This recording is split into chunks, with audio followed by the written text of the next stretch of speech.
आज मैं आपको ले जा रहा हूं इंडिया के सबसे खतरनाक और श्रापित जगह पर, जहां सूरज ढलने के बाद कोई वापस नहीं लौटा। यहां है भानगढ़ का किला, जहां आज भी राजकुमारी रत्नावती की आत्मा भटकती है।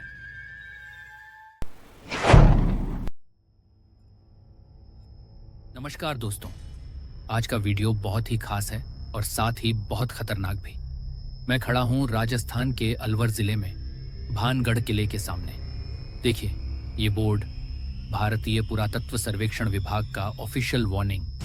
सूर्यास्त के बाद और सूर्योदय से पहले इस किले में प्रवेश सख्त मना है। लेकिन सवाल ये है, क्यों?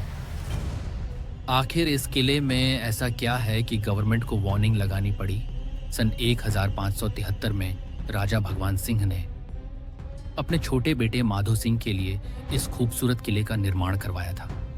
कभी यहाँ 9000 से अधिक घर हुआ करते थे। बाजार, मंदिर, महल एवं एक पूरा शहर बसा था। लेकिन 1720 के बाद अचानक सब कुछ खत्म हो गया। आज यहाँ सन्नाटा है, टूटी दीवारें, बिखरे पत्थर और एक डरावनी खामोशी। लेकिन इस तबाही की असली वजह क्या थी? दोस्तों, यहाँ की तबाही के पीछे दो कहानियां हैं, लेकिन जो कहानी सबसे ज्यादा प्रसिद्ध है वो है राजकुमारी रत्नावती और तांत्रिक सिंघिया की। राजकुमारी रत्नावती राजस्थान की सबसे खूबसूरत राजकुमारी। जब वो 18 साल की हुई तो दूर दूर से राजकुमारों के रिश्ते आने लगे। लेकिन इसी राज्य में रहता था एक काला जादूगर तांत्रिक सिंघिया, जिसे रत्नावती से एक तरफा प्रेम हो गया था। सिंघिया जानता था कि एक राजकुमारी और तांत्रिक के बीच प्रेम असंभव है, इसलिए उसने काले जादू का सहारा लिया। की दासी बाजार से तेल खरीद रही थी। सिंघिया ने उस तेल पर मंत्र किया। उसकी योजना थी कि जैसे ही रत्नावती इस तेल को छुएगी, वो सिंघिया के प्रेम में पड़ जाएगी। लेकिन रत्नावती चतुर थी। उसने सिंघिया की चाल भांप ली। गुस्से में उसने तेल की बोतल जमीन पर फेंक दी। जैसे ही तेल जमीन पर गिरा, वो एक विशाल चट्टान बन गया और सीधे सिंघिया पर गिरकर उसे कुचल दिया। मरते समय सिंघिया ने श्राप दिया, भानगढ़ हमेशा के लिए उजड़ जाएगा, यहाँ कोई खुश नहीं रह पाएगा, और तू रत्नावती, तू भी मेरे साथ का असर तुरंत दिखा। अगले ही साल युद्ध में राजकुमारी रत्नावती की मौत हो गई और धीरे धीरे पूरा भानगढ़ उजड़ने लगा। लोग डर के मारे यहां से भागने लगे।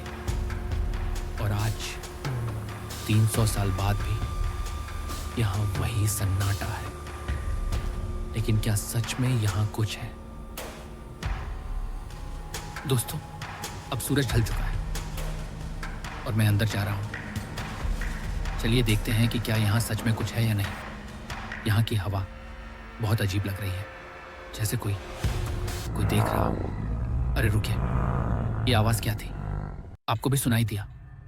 लगता है यहाँ कोई और भी है। मैं यहाँ से जा रहा हूँ। मैंने यहाँ के स्थानीय लोगों से बात की और जो बातें पता चली वो आपको हैरान कर देंगी। हाँ साहब, यहाँ भूत हैं। गांव के लोग मिले हैं भूत से। उनसे वो बात करते हैं लोगों से और पीछे पीछे चलते हैं, फिर अचानक गायब हो जाते हैं। रात में यहां से संगीत की आवाजें आती हैं, नाचने गाने की आवाजें, जैसे कोई महफिल चल रही हो। दोस्तों, ये सिर्फ कहानियां नहीं हैं। यहां ओवरनाइट रुकने वाले लोग वापस नहीं लौटे हैं। लेकिन सवाल ये है, क्या वाकई में ये सब सुपरनैचुरल है या कोई साइंटिफिक एक्सप्लेनेशन है? कुछ एक्सपर्ट्स कहते हैं कि यहाँ की आर्किटेक्चर, विंड पैटर्न्स और अकूस्टिक प्रॉपर्टीज मिलकर स्ट्रेंज साउंड्स क्रिएट करती हैं। प्लस आइसोलेशन और साइकोलॉजिकल फैक्टर्स भी हेलुसिनेशंस का कारण बन सकते हैं। लेकिन फिर भी जो मैंने यहाँ एक्सपीरियंस किया, उसकी कोई साइंटिफिक एक्सप्लेनेशन नहीं मिली। तो दोस्तों, भानगढ़ का सच क्या है? क्या यहाँ सच में राजकुमारी रत्नावती की आत्मा भटकती है या ये सिर्फ एक लेजेंड है? ये जवाब आपको खुद तय करना होगा। लेकिन एक बात पक्की है, इस जगह में कुछ तो खास बात है। अगर आपको ये वीडियो पसंद आया तो लाइक करना मत भूलिए और कमेंट में बताइए क्या आप भी कभी किसी हॉन्टेड प्लेस पर गए हैं। और हाँ, अगर आप ऐसे और भी हॉरर स्टोरीज चाहते हैं तो चैनल को सब्सक्राइब कर दीजिए, बेल आइकन भी दबा दीजिए। कुछ कहानियां कभी खत्म नहीं होती और कुछ श्राप हमेशा के लिए रह जाते हैं।